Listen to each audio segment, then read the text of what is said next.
자, 여러분 또 캠핑에 영주형이 오셨습니다. 네. 텐트는 언제 구매하시죠? 추석 지나고. 아, 좋습니다. 네, 바로. 예. 네, 이쪽으로 배송 시키나요? 맞습니다. 알겠습니다. 저희가 잘 보관해 놓고 있겠습니다. 네. 당신은 모를 거야. 나의 계획을. 자, 영주형이 지금 기분이 굉장히 좋아 보입니다. 네, 오늘 왜냐하면 꿀잠 잤습니다.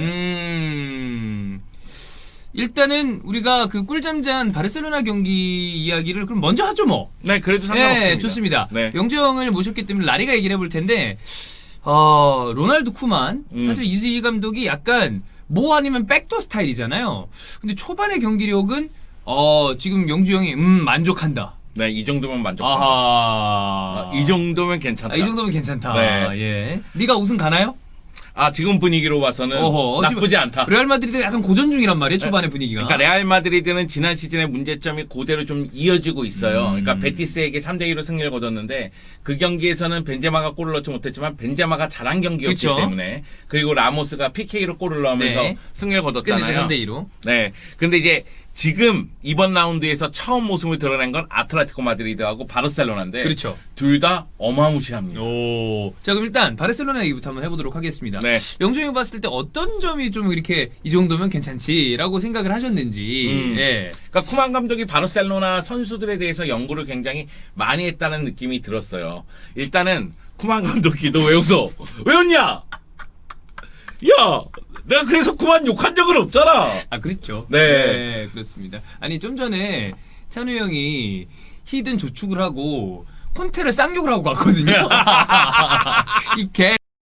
이러면서 네. 네. 근데 저 영재형 고사에 이제 쿠만에 대해서 굉장히 만족하니까 예. 네, 이 정도면 만족합니다. 좋아요. 네. 네네네. 선수단에 선수단에 대한 어떤 파악이 잘 된 것 같다. 아니 기본적으로 쿠만 감독이 아약스 터나우 감독 그리고 네덜란드 대표팀 이 4-2-3-1 포메이션이잖아요. 그거를 제대로 갖고 와서 바르셀로나의 뿌리를 내리는 과정에 있어서 예. 그냥 4-2-3-1 딱 내리고 너 여기 뛰어 여기 뛰어 여기 뛰어 이게 아니라 선수들의 특성을 다 파악해서 정확하게 위치를 지정해줬다. 확실한 디렉팅이 됐다. 네, 메시하고 그리즈만은 최전방과 우측면 오 가면서 서로 위치를 바꿀 수가 있고 쿠티뉴는 중앙, 안수파티가 이제 왼쪽. 네. 그 가운데 이제 부스케츠 혼자 볼란치를 보는 게 아니라 더블 볼란치를 둠으로 인해서 수비 부담을 좀 덜어주고 그리고 프랭키 도용 같은 경우에는 아약스나 네덜란드 대표팀에서 더블 볼란치 중에 왼쪽에 위치하거든요. 맞아요. 그래서 왼쪽 측면을 폭넓게 움직여요. 그 역할을 맡김으로 인해서 전체적인 팀의 기동력 그리고 공격 루트의 다양성 이런 모습을 보여줬고요. 여기에 알바의 공격력에 대한 파악도 끝낸 것 같다. 그렇기 때문에 이 경기에서 비아레알전에서 4대0으로 승리를 거둘 때 조르디 알바를 이용한 공격이 많이 나왔고 네. 왼쪽 측면 공격이 전체적인 공격 루트로 봤을 때는 47%를 차지했습니다. 오. 이게 안수파티, 알바, 요 호흡에 여기로 의해서 돌아가네. 네, 왼쪽 공격이 힘을 발휘했다는 거죠. 부스케츠가 확실히 좀 달라진 듯한 느낌은 들어요. 이 경기도 실수는 있었어요. 네네네네. 네, 눈에 보이는 실수. 특히 패스미스가 눈에 좀 보이더라고요. 그렇긴 하지만은 많이 뛰고 열심히 뛰려는 움직임이 나옵니다. 그러니까 감독이 요구하는 움직임이 그런 움직임이라는 거죠. 그런 측면에서 봤을 때는 바르셀로나 확실히 기동력이 좋아졌고 어차피 파괴력은 갖추고 있는 팀인데 여기서 기동력이 좋아진다. 전체적인 에너지 레벨이 올라간다. 네. 그러면은 훨씬 더 리그에서는 승점 획득이 수월해질 것이다. 지난 시즌 원정 가서 기동력이 떨어지다 보니까 후반전에 무너지는 감도 있었거든요. 그렇죠. 근데 그런 문제들이 많이 해결될 것이다. 그럼 영주 형이 봤을 때 지금 일단 많은 경기를 치르진 않았지만 비아레알 사실 뭐 에메리가 건 있습니다만 네. 어쨌든 에메리를 조지는 데 있어서 가장 크게 바뀐 거 하나 포메이션이 바뀌어서 더블 볼란트 형태가 됐다. 그리고 전체적인 선수들의 위치를 선수들의 성향에 따라서 잘 파악을 해줬다. 그리고 기동력이 올라왔다. 알바를 이용한 왼쪽 공격을 잘했다. 이렇게 따지면 사실 별로 나쁜 점이 보이지 않는데 그래도 불안한 점이 있긴 있을 거 아니에요. 네. 뭐를 역시 좀 문제점은 있죠. 일단은 더용의 파트너가 부스케츠, 그 다음에 피아니치인데 둘 다 조금은 네. 이제 아무래도 나이도 있고 일단 좀 파이터가 옆에 붙어서 보좌를 해주는 게 더 좋지 않겠느냐. 수비적인 측면에서는. 그러니까 소위 얘기해서 약팀을 상대해서는 할 때에는 부스케츠라든가 피아니치도 굉장히 좋은 옵션이죠. 그런데 강팀을 상대로 특히 챔피언스 리그에서는 그렇죠. 네, 조금 더 파이터가 붙을 필요성이 있고요. 손준호. 그쵸, 좋죠. 아, 그런 느낌의 네. 선수. 예. 네. 파이터. 네, 파이터. 아, 그러니까 그래서 터프한 스타일의 선수가 있어야 된다. 그렇죠. 예. 조금 더 이제 부딪혀주고 끊어주고 이런 역할을 하는 선수가 필요하고 그런 측면에서 봤을 때는 지금 샘 에드가 울버햄튼으로 갔잖아요. 맞아요. 그래서 데스트가 지금 세리지오 연결되고 데스트가, 있잖아요. 예. 네. 근데 데스트가 와서 잘해준다면 세르지 로베르토를 좀 올려서 써도 괜찮다. 네, 세르지 로베르토는 많이 뛰는 유형이니까. 그렇죠. 그러니까 다시 한번 말씀드리지만은 리그에서 약팀을 상대할 때는 부스케츠 피아니치로 가도 돼요. 충분하죠. 네, 그렇기 때문에 그럴 때에는 세르지 로베르토를 오쪽 풀백으로 쓰면 돼요. 네. 그런데 챔피언스 리그에서 수비가 필요할 때 그럴 때에는 세르지 로베르토를 위로 올리고 데스트가 잘한다면은 네. 라이트백으로 써도 나쁘지 않겠다. 자, 그러면 얘기가 나온 김에 간략하게 세르지뉴 그 데스트를 간략하게만 좀 설명을 해주시죠. 네. 이 선수는 사실 지금보다는 장래가 촉망되는 오른쪽 풀백인데 바이언과 바르셀로나가 동시에 좀 찍었다는 거 보면 분명히 이 포텐셜만큼 확실해 보입니다. 그러니까 아약스에서는 이 데스트 선수 이적료에 대해서 약 2,500만 유로를 원했다고 해요. 네. 근데 바이에른 뮌헨은 1,000만 유로대를 그리고 바르셀로나는 돈이 없지만 일단 그래 우리 그거 맞춰줄 수 있어. 네. 약간 이런 식으로 또 운영하니까 이렇게 개판이 됐겠죠. 아, 네. 여하튼 그러면서 이제 데스트 영입이 거의 근접했다 이런 얘기가 나오고 있는데 이제 오른쪽 풀백인데 공격 성향이 굉장히 좋은. 그러면서 드리블과 크로스가 굉장히 뛰어난. 다만 마지막 패스, 마지막 슈팅에서는 여전히 발전할 가능성이 있고 네. 또 한 가지는 수비 쪽으로 돌아왔을 때 위치 잡는 데 있어서 경험이 좀 더 쌓일 필요성은 있다. 이런 평가를 듣는데 잠재력 하나만큼은 굉장히 높게 평가되고 있는 라이트백이기 때문에 네. 이 선수에 대해서 쿠만 감독이 또 잘 알고 있잖아요. 그렇죠. 그래서 쿠만 감독도 원한다는 얘기가 있었어요. 그래서 아까 영주 형이 얘기해 주신 대로 데스트가 잘 적응해 준다면 세르지 로베르토를 어쨌든 미드필더로 올렸을 수 있고 결국에 대용의 파트너를 얘기하는 거는 더용의 능력을 극대화시킬 수 있는 선수 하나가 필요하다는 건데 네. 저는 세르지 로베르토는 쓰임새에 따라서는 그 조연 역할을 해줄 수 있는 선수 주연이 되는 타입이 아니잖아요. 아니죠. 예. 지금 비아레알전에서 공격 루트 자체를 제가 왼쪽이라고 말씀드렸잖아요. 그게 왜 그러냐면 메시하고 그리즈만이 중앙 쪽으로 들어가거나 쿠티뉴가 중앙 쪽으로 들어갔을 때 왼쪽 측면에서 알바가 올라오거나 아니면 안수파티가 올라오면서 네. 마무리 짓거나 그러다 보니까 왼쪽 루트가 많았단 말이에요. 그렇죠. 근데 왼쪽 라인이 올라가다 보니까 세르지 로베르토가 조금 더 수비 쪽에 신경을 쓸 수밖에 없는 네네네. 상황이었거든요. 그런데 오른쪽 라인에서 데스트가 잘한다? 그럼 공격 루트가 하나 더 그렇죠. 늘어나는 셈이 되죠. 좌우 밸런스랑 폭도 제공이 네. 되고.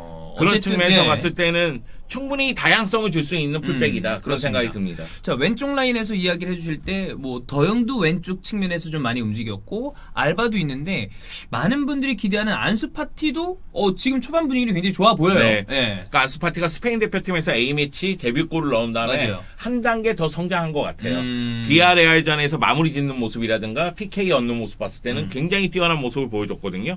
그러니까 이 경기의 주인공은 안수파티였죠. 네. 안수파티가 슈팅 2개인데 유효 슈팅 2개 그리고 2골이니까 투샷 투킬이고 거기다 PK 유도하면서 이제 한 골에 또 직접적으로 관여를 했고 패스 성공률이 83%인데 볼터치가 62예요. 나름대로 볼터치도 많이 가져갔고, 했네. 네 패스 성공률도 공격수라고 쳤을 때는 엄청 뛰어나는 아니지만, 괜찮다. 준수하죠. 준수하다. 그런 생각이 들고요.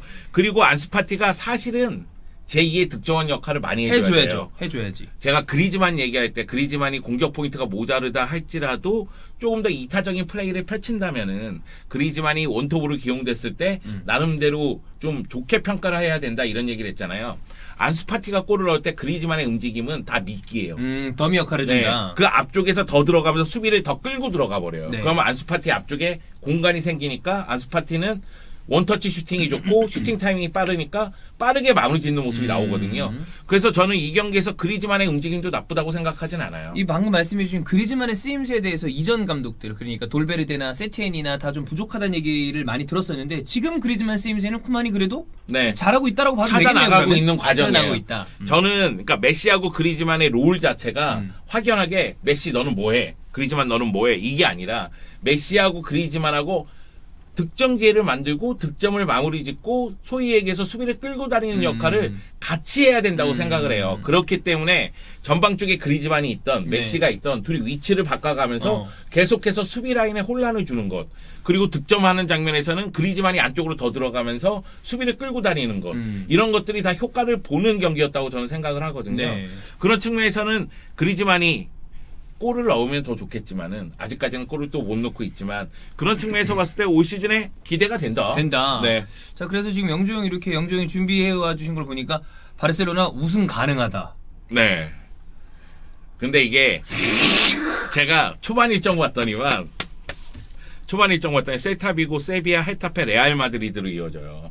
그래서 쉽지 않은 일정인데. 10월 일정이 문제예요. 그러니까 레알 마드리드전 치르기까지 세비야, 헤타페, 레알 마드리드 모두 어려운 상대니까. 특히나 뭐 엘클라시코는 그렇다 치지만 세비야, 헤타페 요 두 연속되는 경기들이 조금 버거울 수 있겠는데. 그렇습니다. 그리고 저는 쿠만의 바르셀로나를 진정 평가할 수 있는 무대는 헤타페 경기라고 헤타페전이다. 생각해요. 네. 비아레알 경기는 바르셀로나가 그 전에도 쉽게 제압할 수 있는 분위기를 많이 만든 건 비아레알 스타일 자체가 라인을 내리는 팀이 아니에요. 그렇죠. 그렇기 때문에 이 경기도 뒷공간으로 들어가는 장면이 굉장히 많았잖아요. 바르셀로나랑 맞불러 오면 바르셀로나가 본인들 하고 싶은 걸 할 수 있죠. 네, 그런 측면에서 봤을 때는 라인을 내리면서 중원에서 굉장히 거친 플레이를 하는 팀을 상대로도 바르셀로나가 비아레알 전처럼 전반전을 압도할 수 있느냐 그것이 드러나는 경기라고 생각을 하거든요. 그러니까 레알 마드리드 경기 같은 경우에는 엘 클라시코니까 이거는 사실은 평가한다기보다는 결과를 가져와야 되는 결과만 경기고. 가져오면 되죠. 네,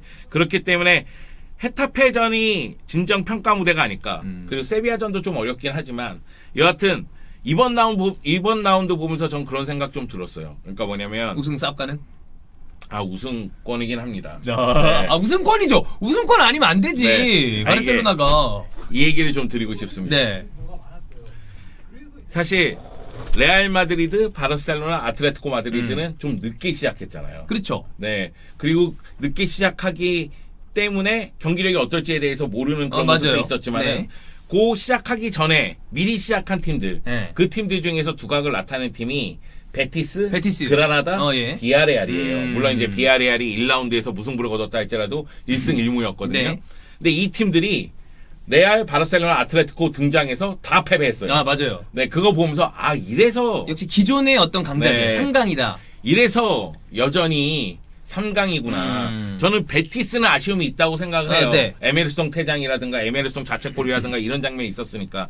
그래도 레알 마드리드가 지난 시즌 우승할 때 그렇게 어려운 경기를 이겨냈기 때문에. 그럼요. 승점을 따오는 게 중요한 거니까. 근데 바르셀로나나 아틀레티코 마드리드는 그냥 두들겨 팼어요. 일어나려고 하면 더 맞아 막 이런 거 있잖아요.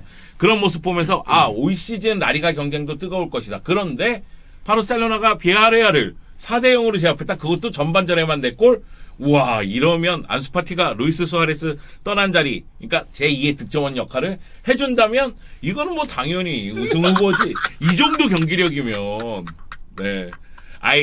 다만 아까 전에도 얘기했지만 공수 이렇게 연결할 때 밸런스가 좀 깨지는 면이 있고 간격이 벌어지는 면이 있어요. 그래서 제가 아까 전에 더용 파트너는 조금 더 전투적인 미드필더가 있었으면 좋겠다 이런 얘기를 한 거고 수비 쪽도 결국은 상대 역습을 어떻게 대처하느냐의 문제인데 거기서 약간씩 불안한 면은 있습니다.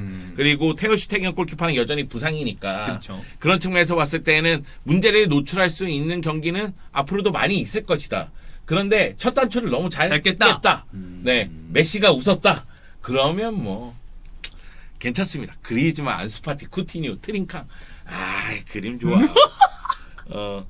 자, 꿀의 송이 언제까지 경기도 광명에서 카탈루냐 기를 흔들 수 있을지 저희 지켜보도록 하겠습니다. 꿀의 드리오 올 시즌 기대하라. 그리고 불신이랑 들어가고 있습니다. 바르토메오. 지금 다 좋아요. 바르토메오 내려오고. 그것까지 좋아. 지금 분위기가 뭐 괜찮아.